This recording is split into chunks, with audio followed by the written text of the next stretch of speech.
Ronald, buenos días. Ahí sí nos escucha. Ahí estamos mejor. ¿Cómo has estado, Ronald? Buen día. Fuerte y claro. Muy buenos días, Omar. ¿Cómo está, Ronald? Un Bueno, gusto y un saludo para todos los amigos. Así es. Ronald, a ver, como te lo consultaba, a diferencia del año pasado, tuvimos un debate que pasó, pero faltan 3 semanas hasta ir a las urnas. El año pasado fue un domingo debate y a la semana siguiente a las urnas. Primero que nada, ¿qué sensaciones te dejó el debate presidencial? ¿Crees que no hubo ganadores? ¿Hubo un claro ganador o ganadora? ¿Qué te pareció? Bueno, no se puede diagnosticar si existe un ganador o no en el debate por el simple hecho de que existen 2 elementos importantes. Primero, creo que todavía existe ambigüedad en el formato del debate y por ende también el segundo elemento es que no se puede percibir un ganador general debido a que los candidatos se los dividen en 2 grupos, pero sin embargo, sí considero que existen pues algunos candidatos que han salido muy bien, tanto en el inicio como en el final, y también ha habido menciones honoríficas. Lo que sí creo que coincido con muchos de los colegas y analistas que hemos estado dialogando en estos últimos días en el postdebate, es que hubieron 2 grandes perdedores. En este caso, pues, los 2 candidatos que estaban puntuando en las encuestas, debido a que ellos perdieron la oportunidad de rematar, de decir, de fortalecer y asegurar la distancia entre el uno y el otro. Claro, según las encuestas, donde en algunos medios los están poniendo un empate técnico, en este caso al presidente Daniel Noboa y a la principal líder opositora, Luisa González. Ellos perdieron esa gran oportunidad para fortalecer su voto y hoy en día, bueno, pues están en duda si suben o no. Ahora, yo creo que es algo muy importante porque he visto en los medios de comunicación, en las diferentes plataformas sociales, porque no es lo mismo hacer un análisis político que una opinión política. Y creo que es muy entendible en esa materia. Yo considero que existen menciones honoríficas, por ejemplo, en el caso de Andrea González, que desde el punto de vista del debate amartilló mucho a Luisa González. Podemos ver a un Jorge Escala que puso también en evidencia la poca preparación que el presidente tuvo en su momento y no pudo contestar. La misma pregunta que creo que fue más bien petición, la de Francesco Tabacchi, que el presidente no le pudo contestar. Pero más allá de eso, yo considero hay 2 candidatos que desde mi punto de vista creo que hicieron un buen debate porque fueron a generar propuestas y no a generar conflictos. En este caso, el primero es Jimmy Jairala, que llamó la atención mucho, sobre todo de resolver el problema medular que pasa en el Ecuador con el tema de lo que es militarizar las fronteras. Una petición que lamentablemente en el debate anterior el presidente Daniel Noboa pidió hacerlo, pero hasta el día de hoy no se lo ha podido hacer. Y me parece que esta es una oportunidad para poder replantear un tema muy importante, muy interesante. Y creo que el otro personaje que también generó algo que llama la atención es en el caso de Leonidas Issa, donde un Leonidas Issa plantea de que el Ecuador no necesita recursos, sí existen los recursos. Y creo que ahí se aplica la frase que dice Bukele en su momento, que la plata alcanza cuando pues nadie la roba. Entonces me parece que los 2 han sido creo que los más rescatables desde el punto de vista técnico-político y que no tuvieron ningún problema con las interpelaciones y las preguntas. Ronald, ¿cómo le va? Buen día, María José de Luca le saluda. Usted señala en un estudio de opinión que publicó que los electores escogen a su candidato sobre todo en los últimos 15 días de la campaña, o sea, ya ahorita. ¿Cómo ve este fenómeno? ¿Ya con el debate usted cree que las personas ya estarían listas para tener un candidato a escoger? Yo creo que el postdebate, un saludo para usted, María José.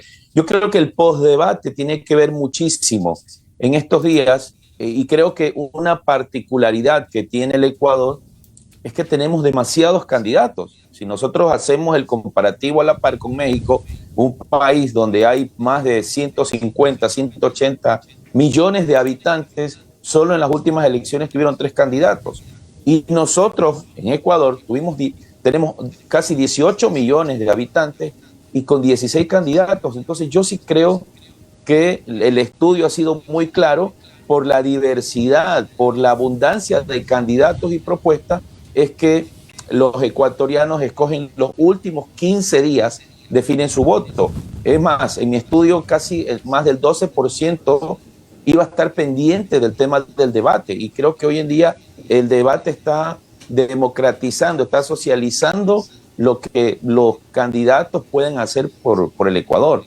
Aparte de eso, bueno, creo que la falta de información o esa infodemia que existe en las redes sociales, donde hay personas que ni siquiera han estudiado política y ya están opinando de la política, y ese fenómeno es lo que está afectando y lo que hace que los votantes decidan a última hora, sobre todo estos últimos 15 días para las elecciones.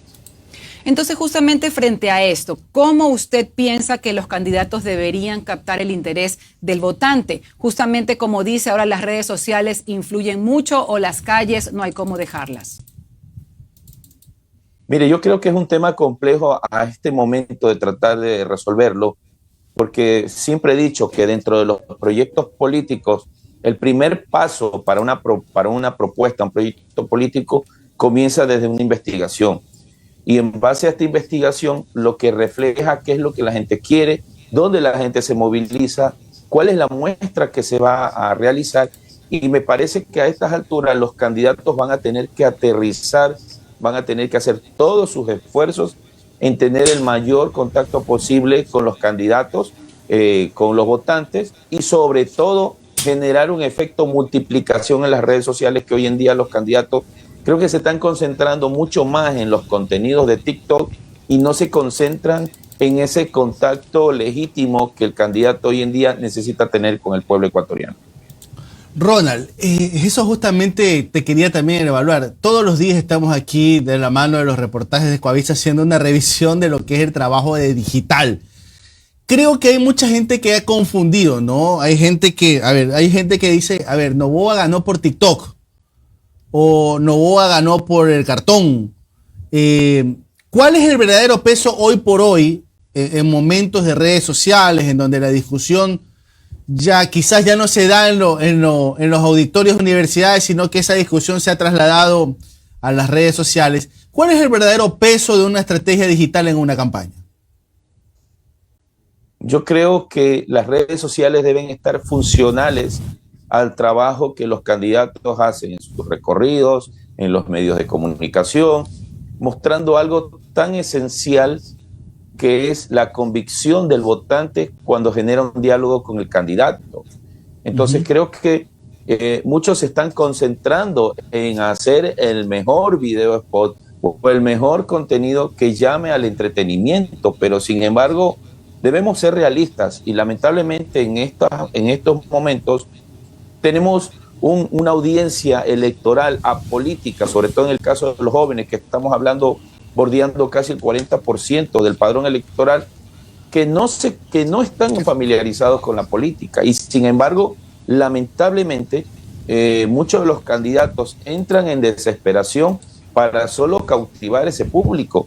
Pero la realidad de caso es que en el territorio, en los mercados, en los barrios, en las diferentes plazas, no se ve esa misma realidad. Por lo tanto, la campaña debe ser integral, debe sumar todos los esfuerzos y generar un efecto multiplicador donde el candidato debe ser el vocero para todas esas audiencias. Entonces, yo creo que en TikTok lo que ha generado, y me parece que hoy en día las diferentes producciones que hizo Jan Topic no le suma nada a su candidato Wilson Gómez, porque lamentablemente se dedicaron a hacer contenidos para entretener, pero no contenidos para darle reflexión y razón al votante ecuatoriano. Lamentablemente, eso es lo que hoy estamos viendo, y eso es lo que los candidatos se concentran más en generar polémicas y no las propuestas que hoy día el Ecuador necesita.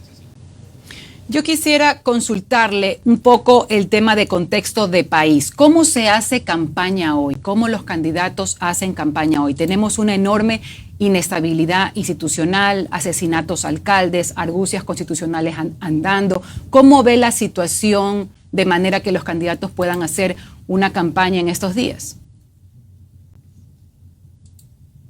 Sí, es un poco complejo, sobre todo para los candidatos presidenciales. Pero si bien los principales voceros de los candidatos son los candidatos asambleístas, por lo tanto, los candidatos presidenciales hacen una campaña de recorrido, es decir, recorrer el país, pero generando una agenda estratégica con su gente territorial, en este caso los asambleístas, la gente de militancia, los coordinadores de las sedes, donde la agenda principal es la campaña integral entre el candidato y sobre todo el candidato asambleísta.